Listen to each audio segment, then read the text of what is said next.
ഇപ്പോൾ രണ്ടാമത്തെ എക്സ്കവേറ്ററും അവിടേക്ക് എത്തിക്കുന്നു എന്ന് വേണം മനസ്സിലാക്കാൻ.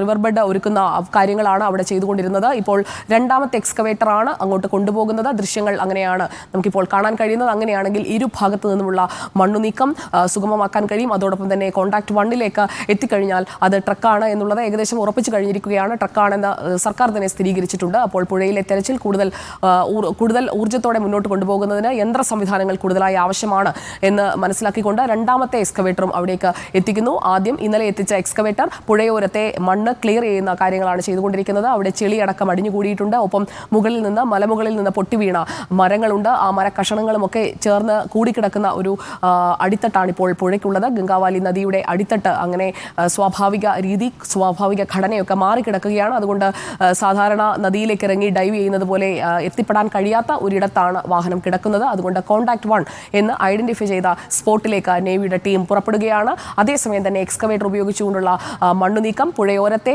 ചെളി നീക്കം അത് തുടരുകയും ചെയ്യുന്നു. രണ്ടാമത്തെ എക്സ്കവേറ്റർ കൂടി എത്തുന്നതോടെ ഇരുഭാഗത്തു നിന്നും ചെളി നീക്കി ആ അടിത്തട്ട് പൂർണ്ണമായും കാണാൻ കഴിയുന്ന രീതിയിൽ ഇരുഭാഗത്തു നിന്നും സ്കൂബ ടീമിന് വാഹനത്തിനടുത്തേക്ക് പോകാൻ കഴിയുന്ന രീതിയിലേക്ക് അവിടം നിരപ്പാക്കാൻ കഴിയും. അതോടൊപ്പം തന്നെ ചാലുകീറി ആ വെള്ളത്തിന്റെ ഒഴുക്ക് ക്രമീകരിക്കാൻ കഴിയും. വെള്ളത്തിന്റെ ഒഴുക്ക് കൃത്യമാക്കുക എന്നതാണ് ഇപ്പോൾ ചെയ്യേണ്ട ഏറ്റവും പ്രധാനപ്പെട്ട കാര്യം. അതുകൊണ്ട് തന്നെ അതിനായുള്ള ശ്രമമാണ് ഈ 10ാം ദിവസം നടത്തുന്നത്. അതിന് കൂടുതൽ യന്ത്രസഹായം ആവശ്യമാണ്.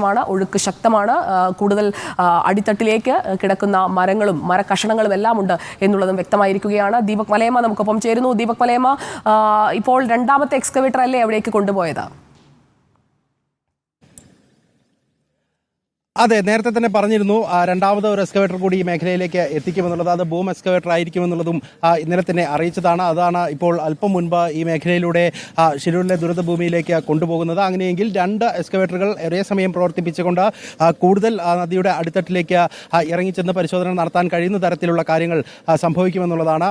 ഇന്നലെ തന്നെ തിരിച്ച ആ ബൂം എക്സ്കവേറ്റർ ഉപയോഗിച്ചുകൊണ്ട് കൃത്യമായി നദിയുടെ താഴ്വാരത്തേക്ക് മണ്ണ് നീക്കം ചെയ്യുന്ന തരത്തിൽ ക്രമീകരണങ്ങൾ ഏർപ്പെടുത്തിയിരുന്നു. ഒപ്പം തന്നെ മുകളിൽ നിന്ന് ഒഴുകിയെത്തുന്ന വെള്ളം ഒഴുകി പോകാനുള്ള പാത്ത് ഉൾപ്പെടെ ക്രിയേറ്റ് ചെയ്യുകയും ചെയ്തിട്ടുണ്ടായിരുന്നു. അവിടെ ഒരു റിവർ ബെഡ് ക്രിയേറ്റ് ചെയ്യുന്ന നടപടിക്രമങ്ങൾ കൂടി പുരോഗമിക്കുന്നുണ്ട്. അങ്ങനെയെങ്കിൽ ആ മേഖലയിലേക്ക് അല്പം കൂടി ഇറങ്ങി നിന്നതിന് ശേഷം ഈ നദിയുടെ താഴെ ഭാഗത്തേക്ക് ആ ഭൂമി ഉപയോഗിച്ച് അതിൻ്റെ ബക്കറ്റ് എത്തിച്ച മണ്ണ് നീക്കം ചെയ്യാനുള്ള നടപടികൾ ഉണ്ടാകുമെന്നാണ് നമ്മൾ കരുതുന്നത്. അതിനുവേണ്ടി നേരത്തെ തന്നെ ക്രമീകരണങ്ങളൊക്കെ ആയതാണ്.